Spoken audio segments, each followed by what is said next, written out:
Assalamu alaikum hürmetli televizyon köküçüler. Uygur televiziyasının gündelik haberlerini görüşünüzden karşı alımız. Türkiye Erdoğan'ın Şarkı Türkistan hakkında kılgan sözünün hata tercüme kılınıp kalganlığını bildirdi. Dünya Uygur Kurultayı Xitayning Aqtaşlıq kitabı reddiye bildirdi. Peshqadam siyasi faoliyatchi Ahmad Egamberdiga to'n kiydirish murosimi o'tkazildi. Bolalar tarbiyasi haqida ma'lumot. Tövəndə ixtilaf xəbərlərimizin təfsili məzmunları bo'lsin. Erkin Asiya radiosi xabarida Xitoy taratqullarining xabarlari bo'yicha Turkiya prezidenti Recep Tayyip Erdo'g'an 2-yildagi Xitoy ziyoratida Uyg'ur diyoridagi xalqlarning baxtli yashayotganligini bildirgan edi.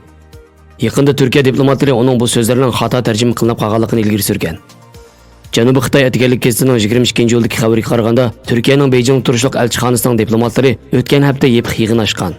Yig'inda Turkiya taratqullarining Recep Tayyip Erdo'g'anning Sharq Turkiston haqida qilgan so'zlarini Xitoy hukumat taratqullarining xato tarjima qilib qo'llanganligini bayqaganligi bildirilgan. Xitoy tarafining buni tuzitishni rad qilganligi ma'lum bo'lgan.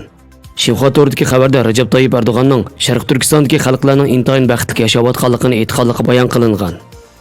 Turkiyadagi munosabatli xodimlar Recep Tayyip Erdo'g'anning aslida Turkiya Xinjiang xalqining xotirjam va xushal-xuram yashashini umid qiladi deganligini ilgari surgan.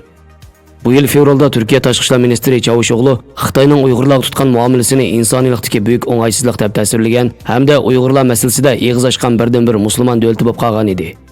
Ammo bu qatim Erdo'g'anning Xitoydagi ziyoratida Xitoy siyosatini maqtab so'z qilishi va Turkiyaning ilgirki maydonidan yenib olishi kuzatuvchilarning diqqatini qo'zg'amoqda. Kuzatuvchilar Turkiya har qatim Uyg'ur masalasida xalqaro besimlarga duch kelganda ilgirki maydoni va pozitsiyasini o'zgartirish orqali besimdan qutulishga urinib kelganligini ilgari surmoqda.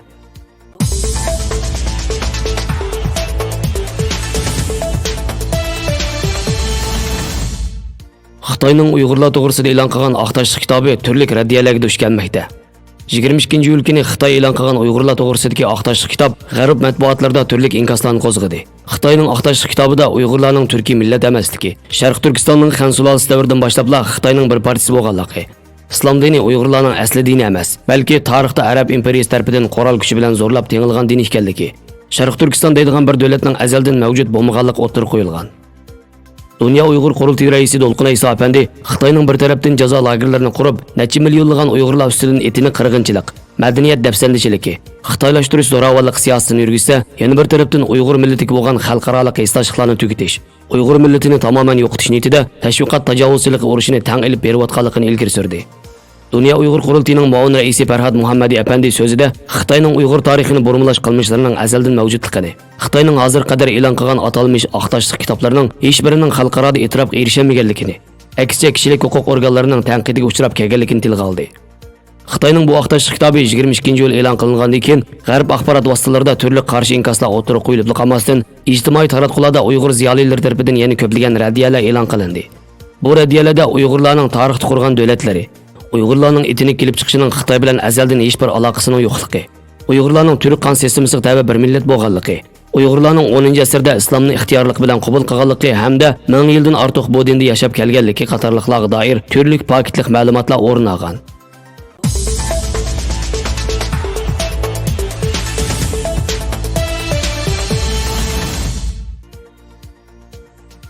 Yil kuni Avstraliyaning Adelaide shahrida peshqadam siyosiy faoliyatchi, shoir, jurnalist va jamoat arbobi Ahmad Egamberdi apandining Hayot manzillari nomli biografik asarining nashr qilinganligi munosabati bilan to'n kiydirish murosimi o'tkazildi. Bu murosimni Adelaide'dagi Tangritog' onalar guruhi uyushtirgan bo'lib, murosimga Avstraliyaning har qaysi shaharlaridan bo'lib, jami 100 ga yaqin kishi qatnashgan. Ahmad Egamberdi apandi o'zining Hayot manzillari nomli kitobini yozish sababi haqida to'xtalib, yaqin 200 yildan beri vatanimizning manjula, komundangchilar va Xitoy kommunistlarining tajovuz ostida qolganligi, milliy madaniyatimizdan majburiy uzoqlashtirilganligini, vatan ichidagi yozuvchilarimiz har xil cheklimlar tufaylidan tarixiy voqealarni aynan yozish imkoniyatidan mahrum bo'lganligi, o'zining muhojirat erkinlik hayotidan foydalanib, yosh avlodlarga o'zining haqiqiy tarixini o'rganish uchun, shundaqla vatanimizdagi tarixiy voqealarni butun dunyoga tonishtirish uchun yozganligini bildirdi.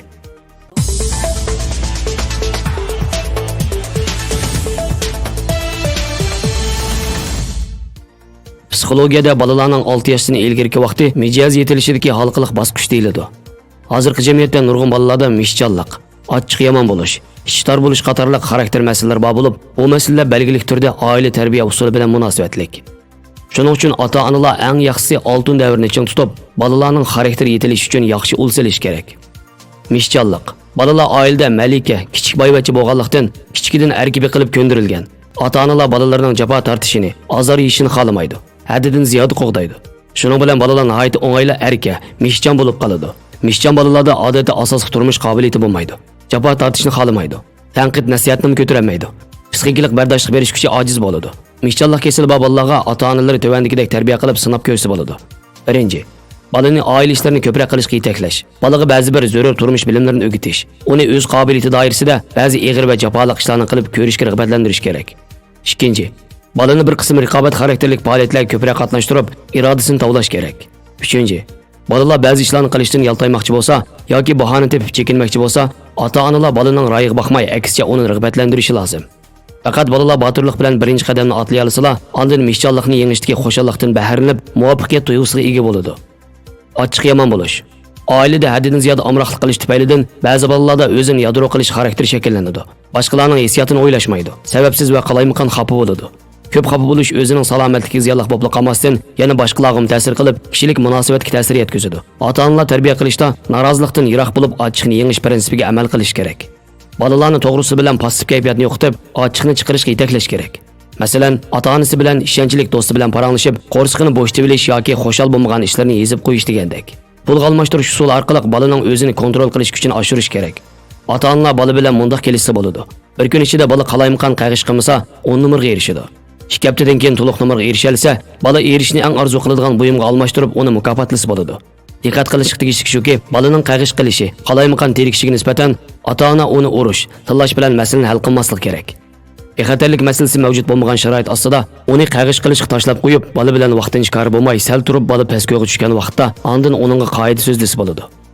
Ichtar bo'lish.